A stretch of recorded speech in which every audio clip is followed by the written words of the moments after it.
आते हैं, आज की कहानी देखते हैं। दही वाली मगम्मा, जो कि श्रीनिवास द्वारा लिखा गया एक कहानी है। इसमें एक दही बेचने वाली महिला मगम्मा नाम की एक महिला की कहानी लिखी गई है। इसमें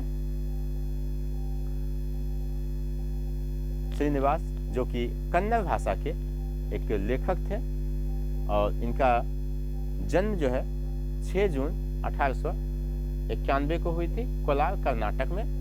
इनकी मृत्यु 6 जून 1986 में हुई थी। इनका पूरा नाम मास्ती वेंकटेश अयंगार है, और ये जो है कन्नड़ भाषा के लेखक हैं। जब ये कहानी लिखी गई थी, ये कहानी कर्नाटक के कन्नड़ भाषा में लिखी गई थी, परंतु इसे हिंदी में अनुवाद जो है वो B.R. नारायण साहब ने किए थे।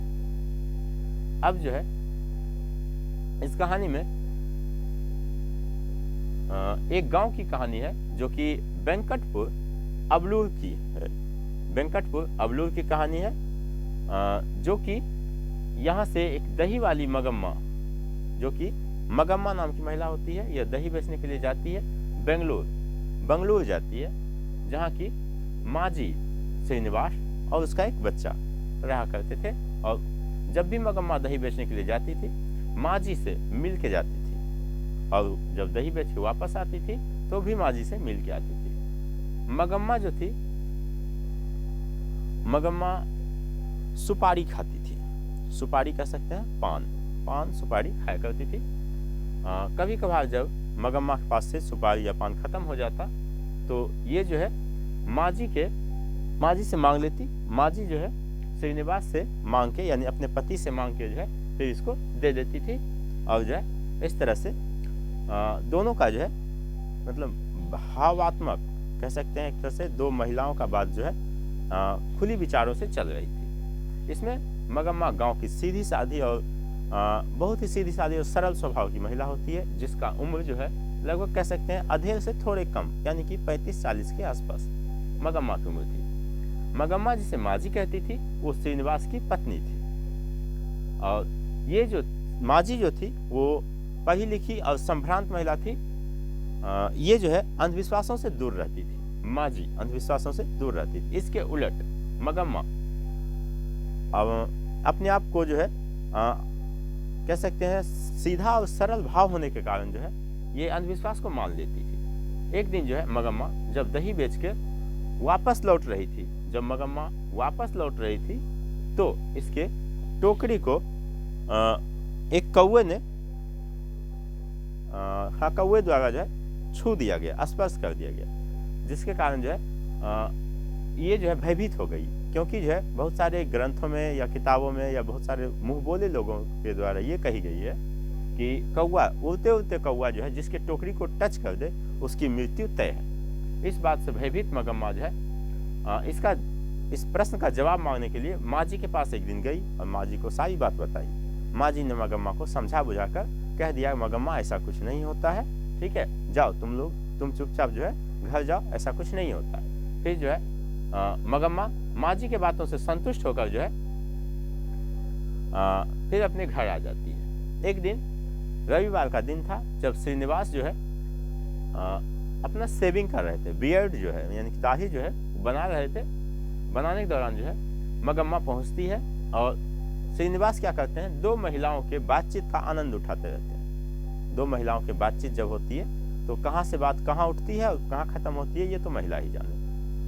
अब जो है मगम्मा कहती है माजी से, माजी जब आपके पति कभी घर आवे तो अच्छा कपड़ा पहना कीजिए, और मतलब अपने आप को जो है जेंट्स को यानी कि पुरुष को अपनी ओर लुभान्वित करने के लिए, लुभाने के लिए जो है उनके अनुकूल बन के रहिए, ठीक है। तो माजी समझ गई। माजी बोली, क्या हुआ मगम्मा? इस तरह से मगम्मा क्या करती है, माजी को एक सजेशन देते रहती है, क्योंकि मगम्मा के साथ ऐसा घटना घट चुका था। इसके पति जो है किसी और महिला के साथ फरार हो गए थे, भाग चुके थे, यानी कि भाग के शादी कर लिए थे और मगम्मा को ऐसे ही छोड़ दिए थे। तब से मगम्मा जो है अपने पुत्र का पालन पोषण खुद से की, दही बेच बेच के। समय आया, पुत्र का शादी विवाह हुआ, फिर एक संतान का जन्म हुआ, पोता का। अब जो है मगम्मा फिर से दही बेचती है और फिर घर जाती है। ये मतलब कार्यक्रम जो है चलते रहती है। एक दिन क्या होता है कि जब मगम्मा माँ जी को समझा रही होती है कि अच्छा अच्छा कपड़ा पहना कीजिए, ठीक है, इस दृश्य को देखकर श्रीनिवास जो है अंदर ही अंदर खुश हो रहे थे और जो है मतलब कि एक तरह से कह सकते हैं कि मीठी मीठी मुस्कान ले रहे थे दो महिलाओं के गप का। जो गपशप चल रहा था दो महिलाओं के बीच, उसका जो है मीठा मीठा आनंद ले रहे थे। उसके बाद फिर जो है मगम्मा बातचीत करके 5 सुपारी खा के फिर वहां से घर चली जाती है। घर आने के बाद जो है देखती क्या है कि जो बहू होती है इसकी नजम्मा, वो इसको यानी कि अपने बेटे को यानी मगम्मा के पोते को जो है पीट रही होती है। नजम्मा का तो बेटा हुआ, मगम्मा का पोता हो गया, तो इसको पीट रही होती है। मगम्मा कहती है अरे ओ राक्षसी, मार ही डालोगे क्या, ठीक है। इतने में नजम्मा जो है मुंह चढ़ के बोल बैठी, यानी कि कंटिन्यूअसली जो है रिप्लाई दे बैठी। उसको बोलने लगी कि हम अपने बेटे को मारते हैं, इससे तुम्हारा क्या जाता है, ठीक है। अब जो है मगम्मा ने बहू को ताना देते हुए कहा आने दे इससे, मतलब अपने बेटे के बारे में, उसकी खबर लेता हूँ और तुम्हारी भी खबर लेता हूँ, ठीक है।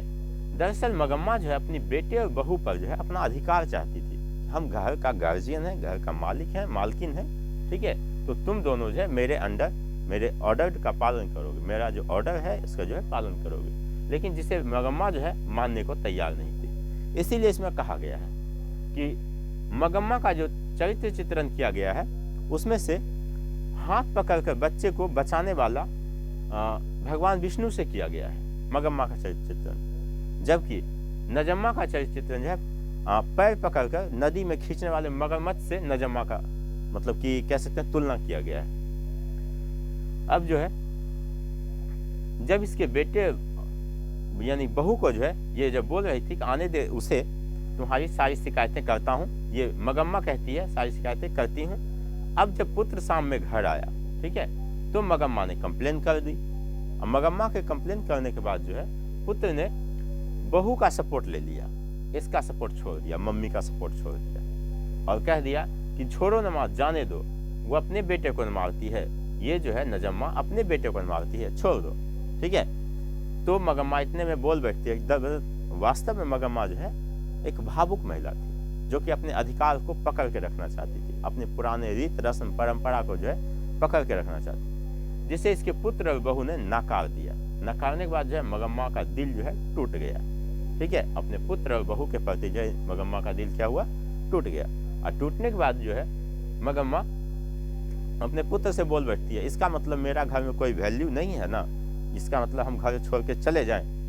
तो इतने में पुत्र बोल बैठता है माँ अब तुम जैसा उचित समझो। इस चीज सुन के जो है और जो है इसका जो है कहते हैं ना दिल टूट जाना, दिल तो पहले टूट गया था, उसके बेटे द्वारा उसके दिल को पीस दिया गया था, मतलब पूरा टुकड़ी टुकड़ी कर दिया गया। और मगम्मा जो है भावुक होकर रोने लगी, रोते रोते जो है किसी तरह रात गुजरने के बाद जो है फिर मगम्मा सुबह दही बेचने के लिए जाती है और जाने के बाद फिर माँ जी से मिलती है और बच्चे के हाथ में जो है थोड़ा सा दही देकर कहती है जाओ माँ जी को बुला लाओ। बच्चा जाता है, माँ जी को बुला लाती है, ठीक है, बुला लाता है, मतलब कि ये बच्चा होता है तो अपनी माँ जी को बुला लाता है। अब मगम्मा जो है कहती है कि अभी से छोटे बच्चे को इतना लाल प्यार मत दो, ठीक है, अभी तो बस आपके पीछे अम्मा अम्मा कहते घूमेगा और जैसे ही बहू आएगा ये बहू के साइड पलट जाएगा और तुम्हारा ध्यान भी नहीं रखेगा, तुमको पूछेगा भी नहीं, ठीक है। फिर माँ जी कहती है आज क्या हुआ मगम्मा, फिर मगम्मा कहती है आज जो है मतलब अपने घर की सारी वृत्तांत बता देती है। आज जो है हम बहू को अपने पोते को मारते हुए देखिए, तो देखने के बाद जो है जब हमने उसे डांटा तो बहू जो है उल्टे हम पे बरस पड़ी और जब हम अपने बेटे को बोले तो बेटे भी जो है बहू का ही पक्ष ले ली, हमारा पक्ष नहीं ली। ये कहती है मगम्मा, सारी कहानी उसको बताती है। फिर माँ जी मगम्मा को समझा बुझा के घर भेज देती है। फिर मगम्मा जब घर आती है तो अपने पुत्र और बहू से नाराज मगम्मा जितना भी पैसा कमाई का, दही का जितना भी पैसा था सब अपने ऊपर खर्चा करने लगी जाती है और मलमल का जो है मखमल कह सकते हैं, मखमल का जो है ये ब्लाउज कुर्ता, ठीक है, उसको कुर्ता कहते हैं या ब्लाउज कहते हैं, उसको सिलवाकर जो है पहनने लगी।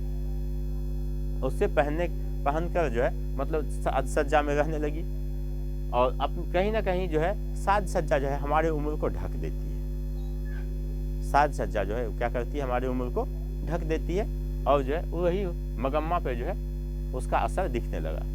अब मगम्मा जो है दही बेचने जाती थी, और जो भी इनकम होता था दही से वो अपने ऊपर खर्चा करती थी, आन बान शान सब कुछ में, सिंगार उंगार सब में। तो एक दिन जो है रंगप्पा नाम का एक गांव का ही लंपट जुआरी था। लंपट जुआरी कह सकते हैं, गंजेड़ी भंगेड़ी जो होता है, गांजा वांजा पीता है गाँव ग्वाल में देखते हैं। तो वही रंगप्पा नाम का जो जुआरी था वो मगम्मा की ओर देखकर अट्रैक्ट हो गया, मतलब आकर्षित हो गया। आकर्षित होने के बाद जो है यह गांजा पीने के लिए, बीड़ी पीने के लिए जो है मगम्मा के पीछे लग गया। वह मगम्मा से पैसे छीनना चाहता था, ठीक है, और इतना ही नहीं, मगम्मा का इज्जत भी लूटना चाहता था ये रंगप्पा जब गांव का जुआरी था, लंपट था ही साल बेहुदाई। तो ये क्या कर मतलब कि जो है मगम्मा का जो है पूरा तरह से टॉर्चर करने लगा। एक दिन जो है मगम्मा का हाथ पकड़ लिया।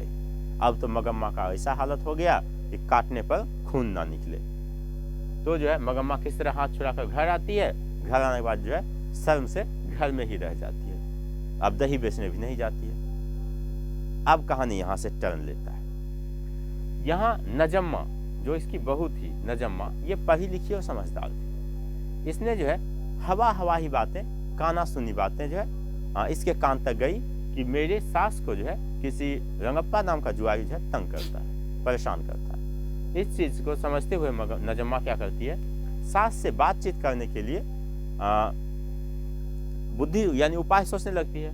एक दिन जो है जब मगम्मा मजबूरी में दही बेचने के लिए जाने लगती है किसी तरह से, तो पोता को जो है बहू द्वारा भेज दिया जाता है कि जाओ दादी के पास जाओ और तुम भी दही बेचने जाओ साथ है।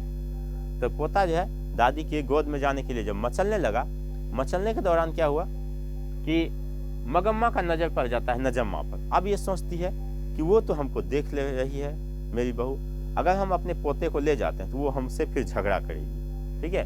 जिस दौरान क्या करती है मगम्मा अपने पोते को दूर धकेल देती है, थोड़ा सा दूर जो है खिसका रही होती है कि मेरे शरीर से थोड़ा सा दूर हट जाओ, ठीक है, हमको अकेले जाने दो। लेकिन जो है इसी दौरान जो है बहू आवाज लगाती है, अगर बच्चा जाने के लिए जिद कर रहा है तो लेके क्यों नहीं जाती। और इस प्रकार जो है जो पोता के वजह से झगड़ा हुआ था, वही पोता की वजह से फिर दोनों में बातचीत शुरू हो गई।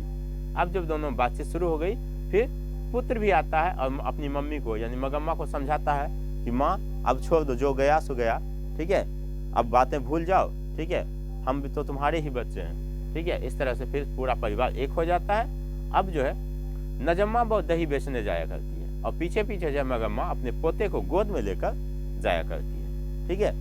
अब जो है जैसे वेंकटपुर से, अब वेंकटपुर जो कि अबलूरू के निकट एक गांव था, वहां से निकलकर अब जैसे ये बंगलुरु पहुंचता है, ठीक है। ये दोनों महिला नजम्मा और मगम्मा, आगे आगे नजम्मा, पीछे पीछे मगम्मा। मगम्मा के गोद में पोता था इसका, नजम्मा के सिर पर दही वाली टोकरी।